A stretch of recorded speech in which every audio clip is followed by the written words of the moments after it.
Bon, je pense que vous savez tout ce qui se passe cette semaine, hein, sauf évidemment si vous regardez cette vidéo dans 6 mois, hein, auquel cas ça voudra peut-être plus dire grand chose.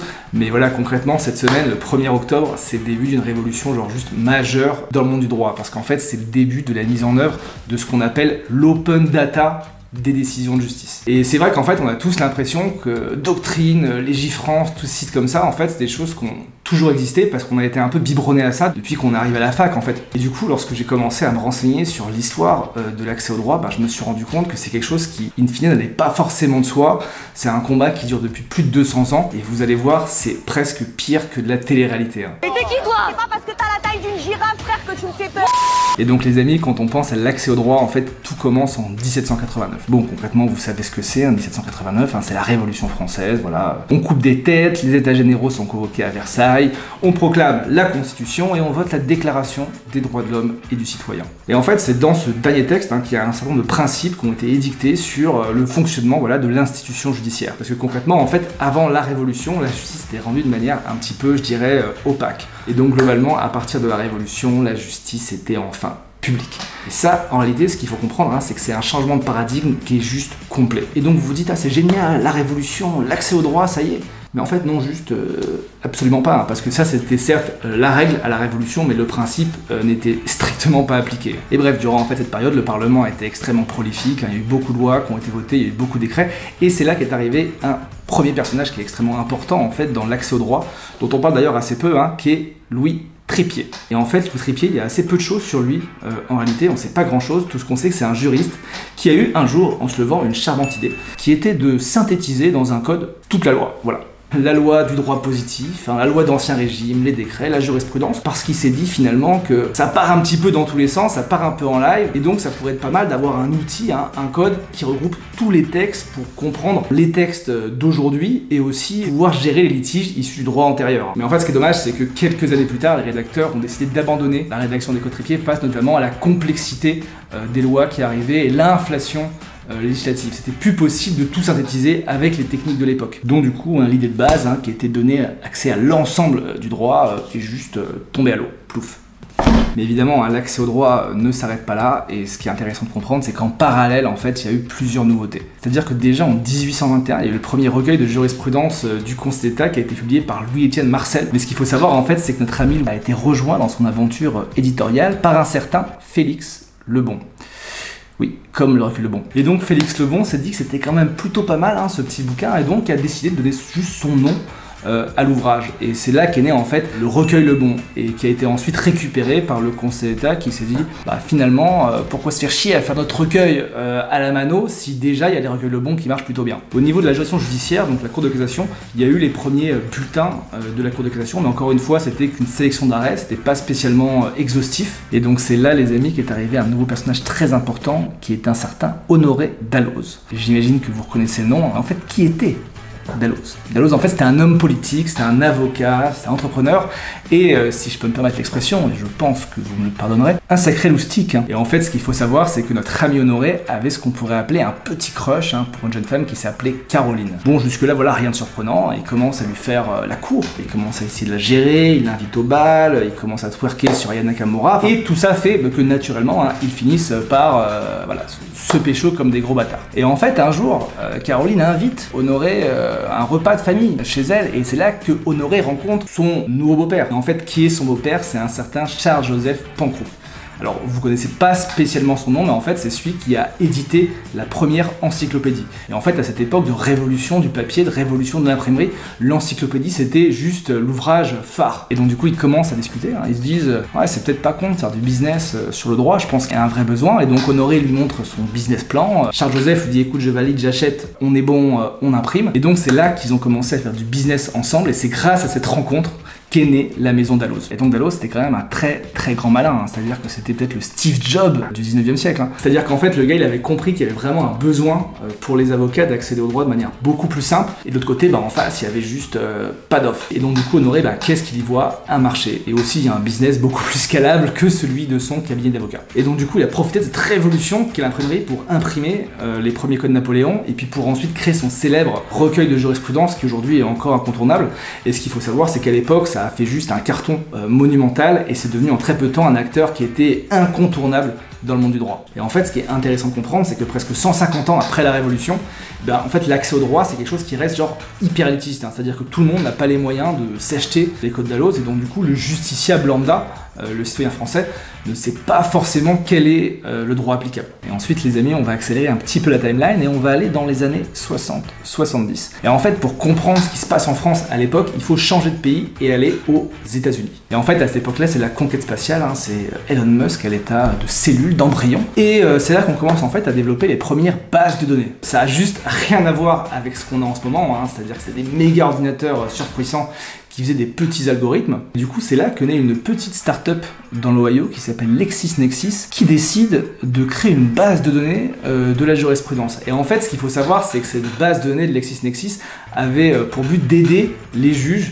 à rendre leur jugement. Parce que vous savez, on est dans un droit qui est américain, et en fait, dans le droit américain, c'est la jurisprudence qui prime, et donc du coup, les juges se reportent tout le temps à leur jurisprudence antérieure. Et donc Lexis s'est dit, tiens, ça peut peut-être pas con de faciliter le travail du juge et l'éviter d'aller chercher les vieilles jurisprudences dans les cartons à la cave. Et donc du coup, ils font un petit pilote dans l'état de l'Ohio et ça a connu juste un énorme succès. Voilà. Et en quelques mois, quasiment toutes les juridictions américaines étaient dotées de LexisNexis. Et en fait, ce qui se passe, c'est que dans le même temps, il y avait De Gaulle en France. Et en fait, De Gaulle n'avait juste qu'un seul mot à la bouche, c'était la souveraineté nucléaire de la France en matière d'armement.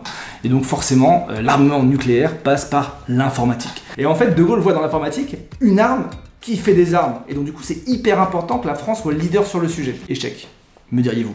Et donc du coup, quand LexisNexis est arrivé dans les années post-gaullistes, en 71 en France, là ça a juste été le lever de bouclier. Hein. C'est-à-dire qu'on considérait que les Français ne pouvaient pas sous-traiter à une boîte américaine la souveraineté de leurs données juridiques, et on considérait aussi que ces outils de recherche juridique, jurisprudentielle, allaient juste complètement tuer le droit romano-germanique. Et ensuite, les amis, nous arrivons en France dans les années 80. Qu'est-ce qui se passe en France dans les années 80? Eh bien, c'est l'arrivée du fleuron technologique national, le Minitel. Alors, qu'est-ce que c'est que le Minitel?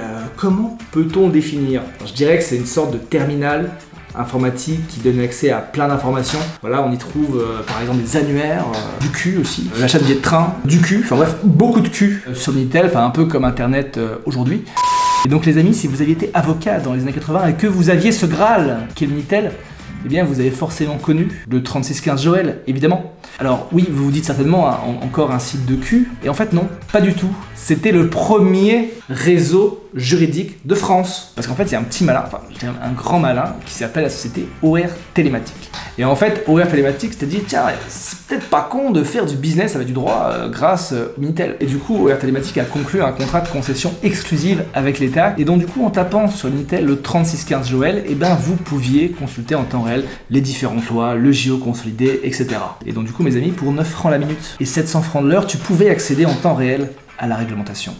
C'est beau, n'est-ce pas? En fait, je sais pas ce que vous en pensez, mais je trouve que c'est assez fou de se dire qu'à l'époque, on payait au temps passé pour juste pouvoir consulter les textes de loi. Et donc du coup, avec le 3615 Joël, on peut accéder rapidement à la loi, mais pour le coup, là, ça reste encore hyper élitiste, hein. C'est-à-dire que le droit coûte cher. Le fait est, mes amis, qu'on arrive maintenant dans les années 90. Alors c'est le big deal, c'est la PlayStation 1, c'est la victoire de la Coupe du Monde en équipe de France, et c'est aussi le début d'Internet, ou plutôt l'Internet hein, pour les anciens. Et donc du coup, Internet, c'est génial, hein. Tout le monde s'en empare, il y a de nombreux sites gouvernementaux qui sont créés. Mais le fait est que la concession exclusive de diffuser la loi par le Minitel avec le 3615 Joël, c'est pas du goût de tout le monde. Et surtout pas du goût d'une personne. Christian Scherer. Alors, est-ce que ça vous dit quelque chose? Non. Pourtant, Christian Scherer, c'est peut-être une des personnes qui a le plus inspiré l'accès au droit tel que vous le pratiquez aujourd'hui. Et donc Christian, c'était un polytechnicien, un haut fonctionnaire hein, qui est né à Nancy en Alsace et qui était aussi un des pionniers du logiciel français. Et donc notre ami Christian, il avait compris l'intérêt d'Internet et trouvait peut-être un petit peu fou, un peu surprenant, je dirais, qu'on puisse pas accéder à la loi directement en ligne. Et donc du coup, Christian, il a eu une brillante idée. C'est-à-dire qu'il s'est dit, j'ai les codes, j'ai la loi, j'ai Internet. Alors pourquoi je ne mettrais pas le JO consolidé, la loi, la réglementation gratos sur Internet pour que tout le monde puisse y accéder? Et donc du coup c'est là qu'il a créé Adminet, hein, qui est le premier site français privé de consultation de la loi, du JO, de la réglementation directement en ligne sur Internet. Mais le fait est en fait que certains ont commencé à tirer la gueule, on va dire. L'État, déjà, hein, c'est-à-dire que la concession lui rapportait quand même un peu de pognon. Ensuite, OR Télématique, hein, parce que la concession leur apportait beaucoup de pognon. Et donc du coup, ils ont commencé à mettre une pression de dingue à Christian. C'est-à-dire qu'ils ont commencé à le mettre en demeure, ils ont commencé à menacer les serveurs, ils ont commencé à lui faire une sale réputation dans la presse, etc. Et donc Christian était vraiment bloqué par le système, était pris dans un étau un peu vicieux. Et donc du coup, qu'est-ce que peut faire Christian? Il est bloqué. Que nenni, les amis. C'est-à-dire que Christian s'est juste barré, voilà. C'est-à-dire qu'il est parti en Allemagne, à l'université de Sarre, il a recruté une équipe d'étudiants, bénévolement, qu'il appelait les bénédictins, et qui, tous les soirs, tapaient sur les serveurs allemands, la loi, le JO consolidé, les réglementations. Genre normal, tu vois, imagine des gens qui tapent à la main, lettre par lettre, la loi, les différents textes, et qu'ils mettent gratuitement sur Internet, sans rien attendre en retour. Enfin bref, tout ça fait qu'au Thématique, on continue à mettre grave la pression à Christian, et en 96, le site est coupé. Et en fait, l'argument d'OR Télématique, en dehors du pognon, c'était en fait qu'Internet était un réseau qui était trop anglo-saxon pour pouvoir y héberger la loi française, et puis aussi que la société OR Télématique garantissait l'intégrité, la fiabilité des données qui étaient mises en ligne et à destination. Et je trouve en fait, à titre très personnel, que cette décision, c'est quand même genre un truc de fou. C'est-à-dire que tout le monde sait que bon, globalement, le Minitel, on est sur la fin, même les sites gouvernementaux n'ont pas le droit de publier la loi, et pourtant on vient tuer dans l'œuf une initiative qui, sur le principe, est plutôt bonne, qui permet de donner l'accès au droit à tout le monde par Internet. En tout cas, respect à Christian, qui est décédé en 2017, et qui était peut-être, je dirais, le pionnier de l'accès au droit en ligne. Et donc du coup, mes amis, c'est là qu'est arrivé le père de la Legal Tech. Genre, celui sans qui rien du tout n'aurait été possible. Imaginez le Steve Jobs français. Lionel Jospin. Ouais, Lionel Jospin. Parce que vous savez, en 97, Jospin est nommé Premier ministre, suite à la dissolution de Jacques Chirac, et en fait il s'avère que la gauche était hyper sensible à la question de l'accès au droit. C'est-à-dire qu'elle trouvait ça quand même bizarre que 200 ans après la Révolution, le droit était toujours accessible seulement à une élite fortunée. Et donc du coup, le gouvernement finit par prendre la décision de créer Légifrance. Donc finalement, sans Jospin, il n'y aurait pas eu de Legal Tech, qui l'eût cru. Mais genre au début, Légifrance, c'était un truc qui était hyper épuré, c'est-à-dire qu'il n'y avait pas grand-chose. Il y avait un petit peu de cassation, un peu de Conseil d'État, quelques nouvelles lois, de la jurisprudence majeure, mais c'était pas encore un accès démocratisé à l'ensemble de la législation et l'ensemble de la réglementation, et encore moins de la jurisprudence. Mais ensuite, pendant plusieurs années, les éditeurs ont continué à faire du business sur l'accès au droit en tissant des partenariats avec les différentes juridictions et puis ensuite en revendant le contenu par leur société aux professionnels du droit. Et donc mes amis, c'est là qu'on arrive à la dernière phase, c'est-à-dire qu'en 2016, la loi pour une république numérique est votée par voie d'amendement, et cette loi prévoit notamment l'open data des décisions de justice. C'est-à-dire concrètement que toutes les décisions de justice seraient accessibles directement, gratuitement, en ligne pour tout le monde. Alors ça, c'est beau, c'est noble, mais ça marche pas, et c'est beaucoup plus compliqué qu'en théorie. C'est-à-dire que pour le ministère, c'est un truc qui est un peu relou, parce que ça implique de centraliser toutes les décisions de justice, et il n'y a pas forcément l'infrastructure technologique déjà pour faire ça. Mais en fait, c'est grâce à cette loi et l'open data que sont arrivés plusieurs legal tech sur le marché. On peut penser à Doctrine, on peut penser à Predictis, on peut penser à Keystone Analytics, qui ont vu, eux, avec l'open data, une possibilité de proposer des services différents aux professionnels, et notamment de proposer des outils d'analyse des décisions de justice. Mais bon, comme disait Clémenceau, si vous voulez enterrer un problème, nommez une commission. Et donc du coup, c'est là qu'est arrivée la commission Loïc Cadier en 2017, qui considérait que l'open data était un petit peu dangereux et qu'il fallait rajouter pas mal de garde-fous. On pense à l'anonymisation des noms des magistrats, des parties, on pense à d'autres garde-fous prévus dans le rapport, je le mettrai en description si ça vous intéresse. Et le fait est qu'en fait, rien ne bouge vraiment jusqu'en 2019, au moment où Nicole Belloubet a prévu quelques ajustements dans la loi. Et de la même manière, il y a beaucoup d'éditeurs juridiques emblématiques qui voient l'open data et les startups d'un œil un peu méfiant. C'est-à-dire qu'en fait, leur business model, c'était de faire payer l'accès au droit aux professionnels. Or maintenant, l'accès au droit, c'est un droit, c'est acté. Et donc du coup, on a des acteurs sur le marché, des legal tech, qui eux arrivent avec un petit peu plus d'input.